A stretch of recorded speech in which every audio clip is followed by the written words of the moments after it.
Hi and welcome everybody. I'm the DIY Swede.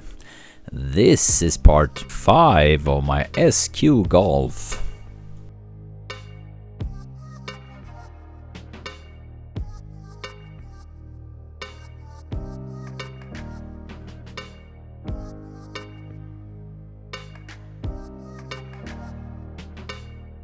Sorry for not posting last week. I had no time. This episode is about one of the most important thing in car audio, bass and mid-bass placement. REW is a very good program to play around and get the fundamental understanding of acoustic in a car.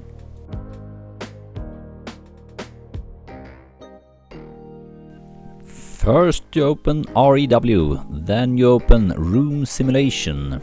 In the down left corner you can see the car from above and from the back, so you can see the placement and the height.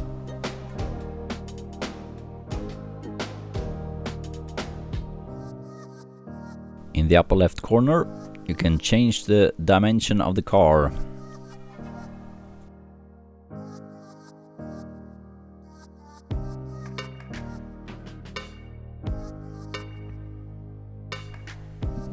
And you can change if it's sealed or not, and the cars are not so sealed, so turn it off.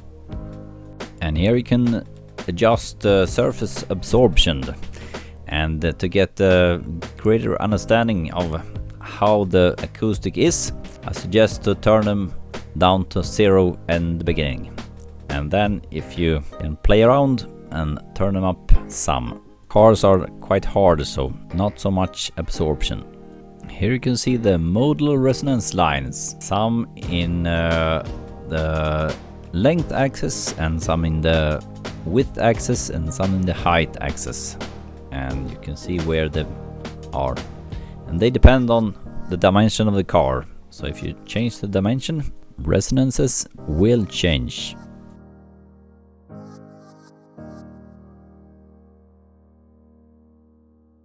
So this is the dimension of my car, and if you start with the right front speaker, here you can see the nodal of 60 Hz and quite good from 60 to 120.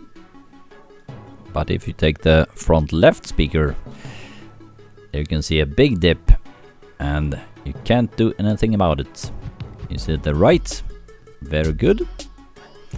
Change it back, you see a lot of changes. Here you can play and find the best location. A peak, as you see in 60, it's quite easy to EQ down or increase the absorption. But if you have a dip, as in the front left speaker in the door, can't do anything about the dip from 70 to 100. So that's a typical bad location.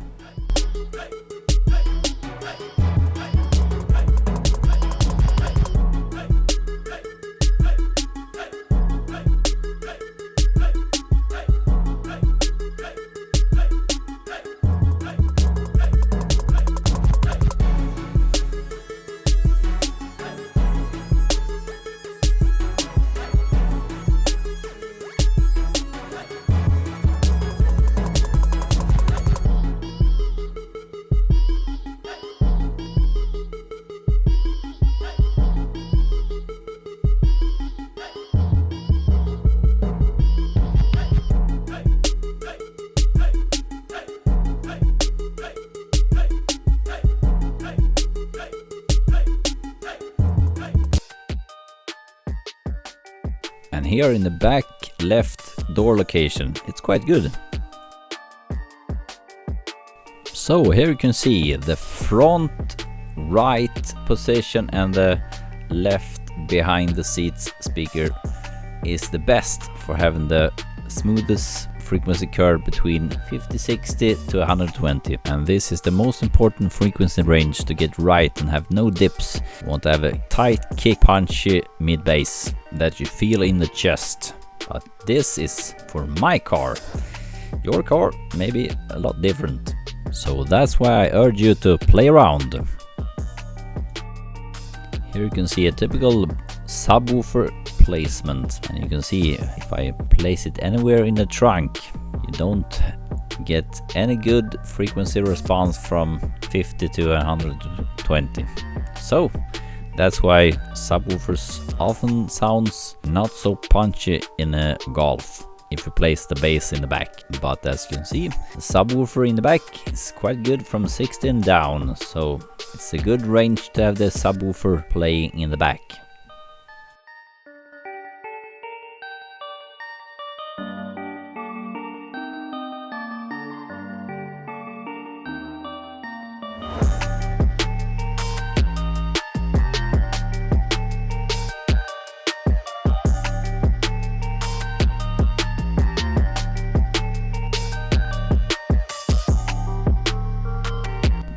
And if you play all of the three in full range, you have a nasty dip, 70 Hz. So that's why I'm going to cross it over, that's 40-50 Hz. Yes, I can agree on the left mid-bass speaker behind the driver side on the left side isn't the best for mid-bass on the left side, but it's the best for the best frequency range. And image is secondary for me in terms of mid-bass kick. I love the feeling of the mid-bass kick in the chest, so that's going to be more important for me.